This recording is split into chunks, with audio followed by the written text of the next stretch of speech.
Welcome back. For those of you who just joined, welcome to the Stanford Neurodiversity Summit. We would like to let you know that all sessions are recorded and transcribed.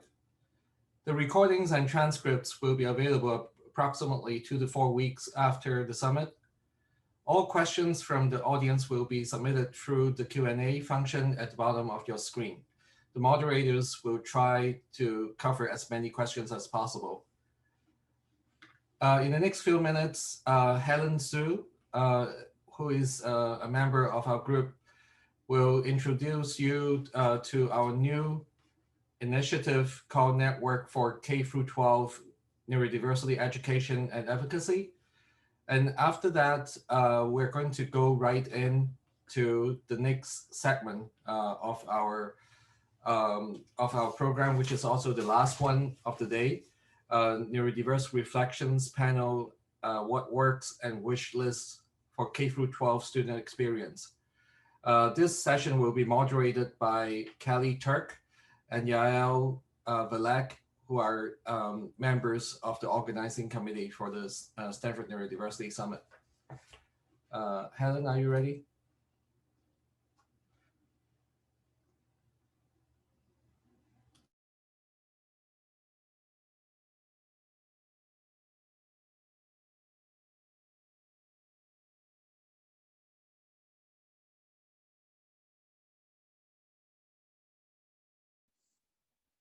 Thank you so much, Dr. Fung. So as part of our outreach to spread the neurodiversity movement to K-12 schools and students, the Stanford Neurodiversity Project is initiating the Network for K-12 Neurodiversity Education Advocacy, or in short, NEA. This network seeks to foster a community for K-12 students, parents, and educators interested in neurodiversity to share and discover unique advocacy efforts, stories, and experiences. So we'll have monthly meetings, which will feature students, parents, and/or educators from diverse backgrounds who want to speak about and discuss their experiences with neurodiversity and/or advocacy efforts, and contribute to a larger network of neurodiversity education and advocacy across the globe. So if you're interested in being added to our mailing list to receive information about our meetings, please fill out our interest form at tiny.cc/NNEA form. I will also send this in the chat in a moment. I'll also attach a flyer in the chat as well. Please feel free to forward it on to anyone who might be interested. So our first meeting will actually be on Thursday, November 19th from 4 to 5 p.m. Pacific Standard Time, with Sienna Castellan as our first guest speaker, who some of you might hear later on in this conference. So if you sign up through the form, you'll receive more details with the Zoom link closer to the date. So if any questions, feel free to email neurodiversity-nia@stanford.edu. I will put the form link as well as the flyer and our email in the chat for any of you who might have questions. Thank you.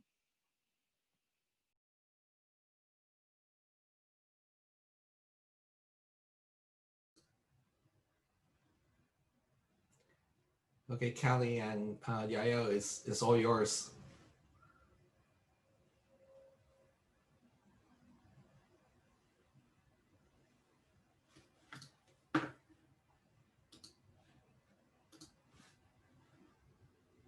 Thank you so much, Lawrence, for unmuting me and for inviting Yael and me to work with Marcy Schwartz as well to help with this K-12 strand of the summit. We are very pleased to host this Neurodivergent Reflections panel about what works, as well as a wish list for the K-12 student experience. So for those of you who have been participating throughout the day, welcome back. And for those of you who have just joined, we're so glad that you could make it. As Dr. Fung said, my name is Callie Turk, and I am joined by my co-moderator, Yael Valek. We are co-founders of REAL, which stands for Resilience and Engagement for Every Learner. Our organization works to support twice exceptional and neurodivergent learners by building bridges between their parents and teachers. And we couldn't be happier to have such a wonderful panel of students and teachers who are working in this field, because the K-12 experience creates a foundation for lifelong outcomes. And so listening to our neurodivergent learners is so important to understanding how we can support one another throughout life. We wanted to make sure that before we got started that you knew we had 2 other sessions in our K-12 strands in the coming day. So the 2 coming days that we have on Monday from 4:30 to 6, a session called Leveraging Strengths and Opening Doors in K-12, How Working Together Makes a Difference. And then our 3rd session is on Tuesday from 4:30 to 6 and features 3 dynamic speakers addressing the issues of diagnostic disparities for historically underrepresented children. If you enjoyed this afternoon's session on intersectionality and race, we know you will really love our Tuesday session as well. We have 3 wonderful speakers for that. So we hope to see you at those. And congratulations to Helen for launching her new special interest group. That's going to be super exciting. So we've invited 6 panelists who will share their perspectives with us today. And I want to thank each of them for being here and for all of the preparation that they put into this session. We're first going to ask them to introduce themselves. And then we'll take a few questions. We have a few questions we've prepared and we've worked on with them that we will use to get the conversation started. And then we hope to have time to take questions from the audience. So turning now to our panelists, what we're going to ask each of them to do is to introduce themselves, to talk about where they currently are in school or work. We'd like them to describe their educational background and journey, and then a key theme about what they believe is needed for neurodivergent learners to be successful in K-12 schools. So we're going to start first with Serena Chen. Cool. Hi, my name is Serena Chen, and I'm a senior at St. Francis High School in Mountain View. And before that, I went to Miller Middle School in San Jose. A fun fact about me is that I'm really bad at being concise, and I play the trumpet. I'm also the founder of a neurodiversity resource and support platform called Neurodiversity, spelled with a C. And it basically just focuses on neurodiversity advocacy, especially by other neurodiverse students.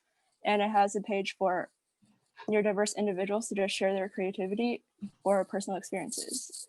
And a key message I hope to convey for today is for educators to be more accepting of their prevalence and different presentations of neurodiversity.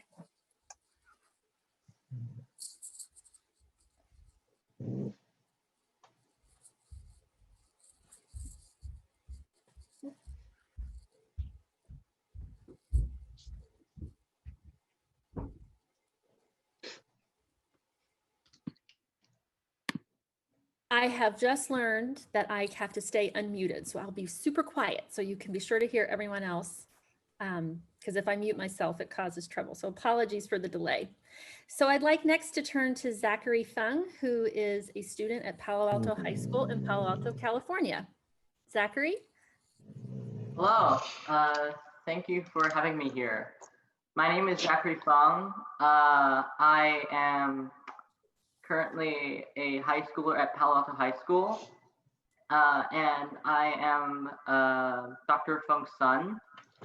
So, yeah, thank you for having me here. So, I want to talk a little bit about neurodiversity, or at least my opinion on it.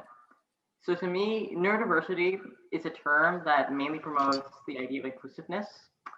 It's not about who's different and who isn't, but rather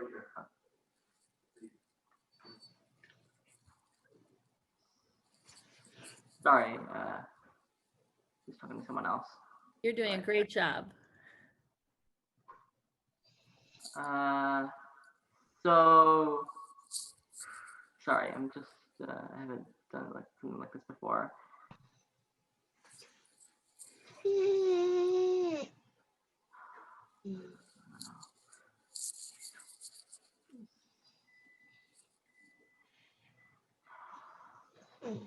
Zachary, you were talking to us about how neurodiversity is about inclusiveness.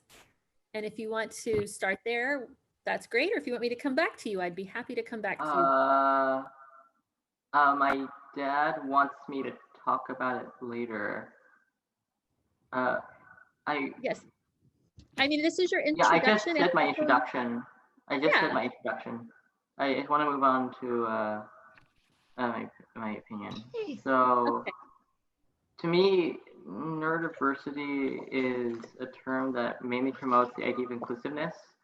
It's not about who's different and who isn't, but rather about accepting those differences. In my opinion, I feel like those differences aren't being as fully recognized as they should be. Some people may look at a person ASD and think maybe this person is not really thinking straight, or this person doesn't really have anybody to talk to, or anybody to talk to around him. But at the end of the day, they're just acting like themselves, and that's perfectly fine. So that's why I think people with a neurodiverse condition often find themselves isolated more often than not. And that's the real issue that's been present in a lot of communities, especially in academic environments. So for me, I believe that my school has helped me through a lot of challenges related to this.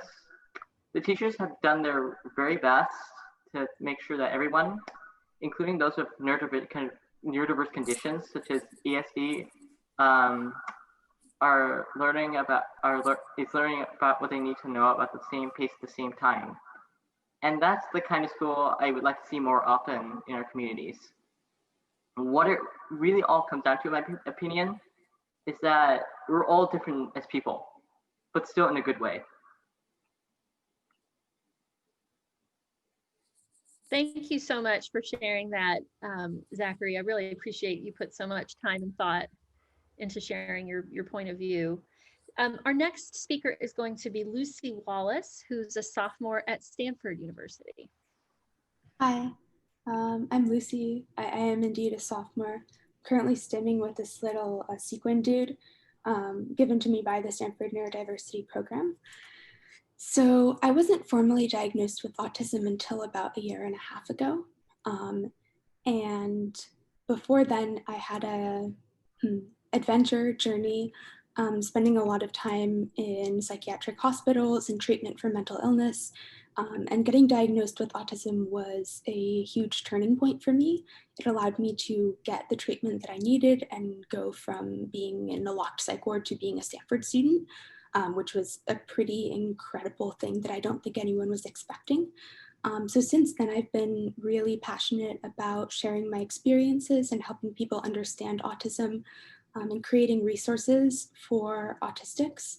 So I have a blog where I blog about autism, and I also spent the summer developing what I call autism college hacks. So I worked with a group of college-age people, neurodivergent and neurotypical, and creating articles with all sorts of advice and information for students about accommodations, disclosures, social skills, navigating classes, the unwritten rules of dorms, how dining halls work, more confusing than you might think. So that's a little bit about me. And the two key ideas I want to underscore during this panel, the first, I want more girls to be diagnosed with autism early on so they get access to support and tools and have a framework to understand themselves. That would have been really nice for me to have had about 10 years ago. And then the second thing is I understand that it can be daunting if being a teacher is a really hard job already. And then we have this whole pandemic thing. So that makes it even harder. And I think it's wonderful to try to accommodate neurodivergent students. And I also think that in my experience, good teachers who put a lot of thought and care into what they do end up helping neurodivergent students, whether that was their specific intention or not. And as a corollary, the better you are at helping neurodivergent students, the better you are at helping all your students, because neurodiversity really is for everyone. So those are the two key ideas I want to focus on, and I'll talk more about them as we get to the questions. Thank you so much. I really love what you're sharing there, and I think you're spot on. So thank you for sharing that, Lucy, and also sharing so much about your journey. Next up, we're going to hear from Eli Paren, who is a sophomore at Palo Alto High School. Hi, my name is Eli Paren, and I am a sophomore at Palo Alto High School. I am super excited to talk to you about neurodiversity and my experiences with being neurodiverse in K-12, in the K-12 school system. I identify as neurodiverse, and I've known about the word for a while.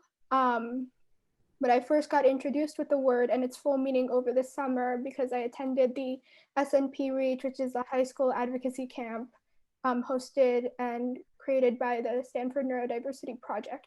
And at the camp, I created a neurodiversity advocacy group for PAUSD called PRICE, which stands for PAUSD Respect, Inclusion, and Compassion Through Education. I am the founder and one of 3 co-founders on this initiative. I am into art and into the visual performing arts, and I really like science, more specifically neuroscience, which brought me into neurodiversity, and chemistry. And one message I would like to convey would be to create an accepting environment where students can explore and be themselves and be patient and understanding with students. Thank you so much, Eli. I think we're starting to see some common themes emerging across everyone's experience. Now I'd like to introduce you to Allison Zone, who is a senior at Fusion Academy, and her awesome dog. She's going to need to be unmuted, Lawrence. Yeah. So, hi, my name is Allison, and this is my service dog, Calder. I am a senior at Fusion Academy, Palo Alto. However, that was not where I always went to high school.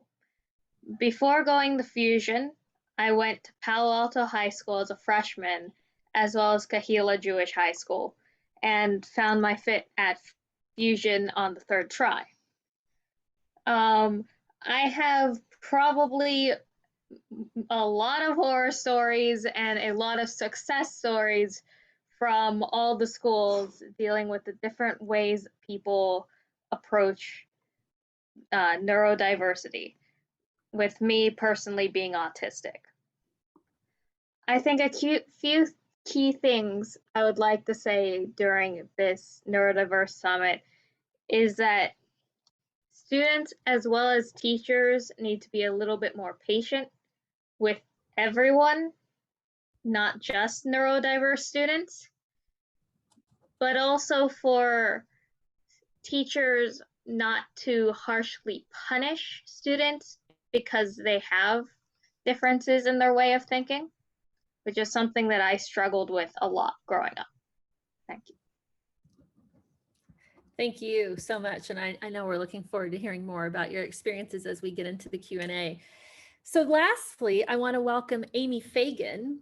She's actually an alumna and a current teacher at Bridges Academy in Los Angeles, California. Amy, take it away. Allie, you covered it. I am an alumni from Bridges Academy as a high school student, which is a school for neurodiverse and twice exceptional students, which is the label they use to identify students who are highly gifted as well as having a nonverbal learning disorder.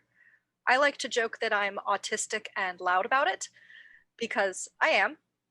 And my journey has led me through every element of education as both a student, and now I have the privilege of being an educator at Bridges Academy, where I work with autistic and neurodiverse students. And as far as one thing that I think, if I had to put it on my neurodiverse education wish list, I really would like to see, like we have today, more neurodiverse voices being brought to the front of this conversation. I feel that very often in our history,